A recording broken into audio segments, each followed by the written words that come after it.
रतनपुर नाम के एक गांव में शुभम नाम का लड़का रहता था। शुभम गांव में अपनी माँ के साथ रहता था और अपनी रोजी रोटी कमाने के लिए आम की खेती करता था।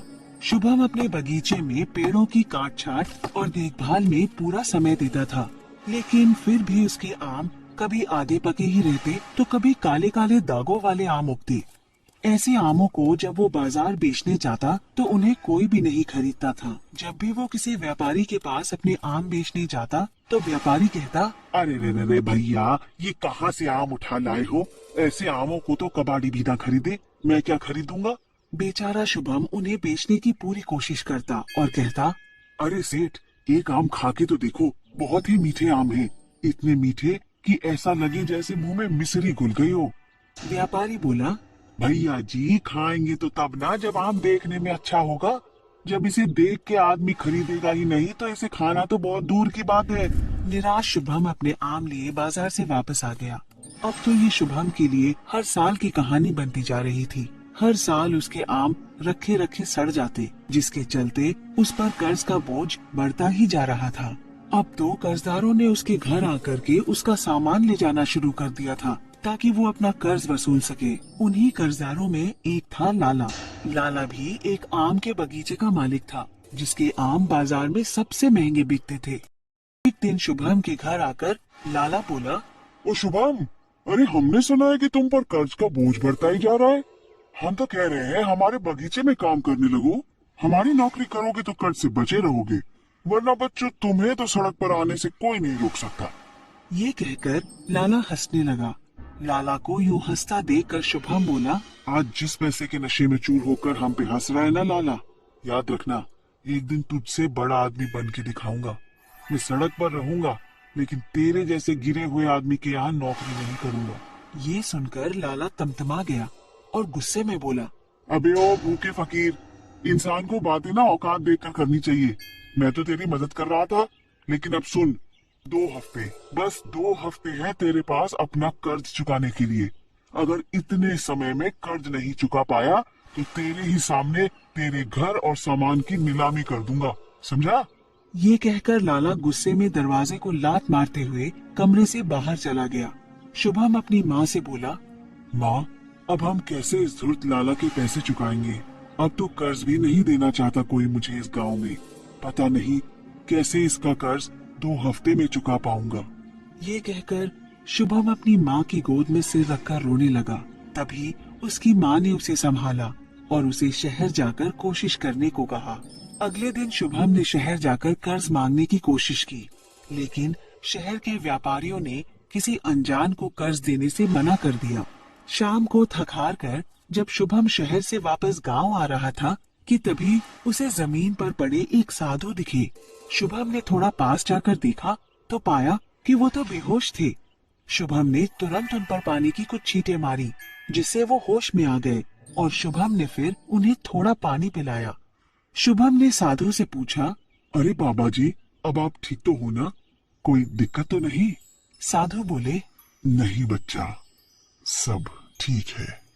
शुभम बोला, बाबा जी, इतनी गर्मी में पानी लेकर चला करो, नहीं तो फिर से बेहोश हो जाओगे। साधु बोले, ठीक है बच्चा, तू मुझे भला मानुषा जान पड़ता है। आज तूने एक साधु की मदद की है, बता तुझे क्या चाहिए? शुभम बोला, बाबा जी, बस मुझे आशीर्वाद दीजिए कि मेरा कर्ज और मेरी गरीबी दूर हो जाए। ये सुनकर बाबा जी ने पोटली में से एक सुनहरा बीज निकाला और बोले, इस बीज को बोते समय जिस फल का नाम तुम लोगे, ये बीज उसी फल का पेड़ बन जाएगा। उस पेड़ के ही फल तुम्हारी गरीबी दूर करेंगे। ये कहकर साधु अलख निरंजन बोलते हुए अपने रास्ते पर आगे बढ़ गए। शुभम भी उस बीज को लेकर गांव वापस आ गया। अगले दिन साधु के कहे मुताबिक शुभम ने उस बीज को अपने आम के बगीचे में गाड़ दिया और बोते समय आम का नाम लिया। शुभम ने उस बीज की बहुत मेहनत से देखभाल करनी शुरू कर। देखते ही देखते 1 हफ्ते में वो पौधा पेड़ में बदल गया और उस पर फल आने लगे। अगले दिन शुभम ने जब उस पेड़ से आम को तोड़ा तो उसे यकीन ही नहीं हुआ। वो आम कोई मामूली आम नहीं, बल्कि सोने का आम था। शुभम तुरंत उस आम को लेकर बाजार गया और इस आम को बेच आया। उसे बेचकर उसे इतने पैसे मिले जितने वो साल भर में भी नहीं कमा पाता। शुभम ने उन पैसों से लाला का कर्ज चुका दिया। इतनी जल्दी कर्ज चुक जाने से लाला हैरान तो हुआ, लेकिन उसने इस पर ज्यादा ध्यान नहीं दिया। धीरे धीरे शुभम बहुत अमीर हो गया और उसने नया घर, नई गाड़ी और गांव में कई दुकानें खरीद ली। ये सब देखकर लाला जलन में फूंका जा रहा था। वो बोला, ये फकीर जो सड़क पर आने वाला था, इसके पास ऐसा कौन सा खजाना आ गया जो इतना हवा में उड़ रहा है? आज तो पता करके आऊंगा। शुभम जानता था कि लाला को उसकी अमीरी हजम नहीं होगी, इसलिए उसने अपने सोने के आम के पेड़ के आसपास जाल बिछवा दिए थे। लेकिन लाला को ये बात नहीं पता थी। जब लाला शुभम के बगीचे में घुसा तो सोने के आम देखकर बोला, अच्छा, तो ये राज है इस फकीर की अमीरी का। अभी इसकी अमीरी निकालता हूँ। आज इसके सारे आम गायब कर दूंगा। ये कहकर जैसे ही लाला पेड़ के पास सोने के आम तोड़ने बढ़ा, वैसे ही उसका एक पैर जाल में पड़ गया और वो वहीं उल्टा लटक गया। लाला ने छूटने की पूरी कोशिश की, लेकिन जब वो जाल से नहीं छूट पाया तो उसने चिल्लाना शुरू कर दिया, अरे अरे, कोई बचाओ, बचाओ इस जाल से।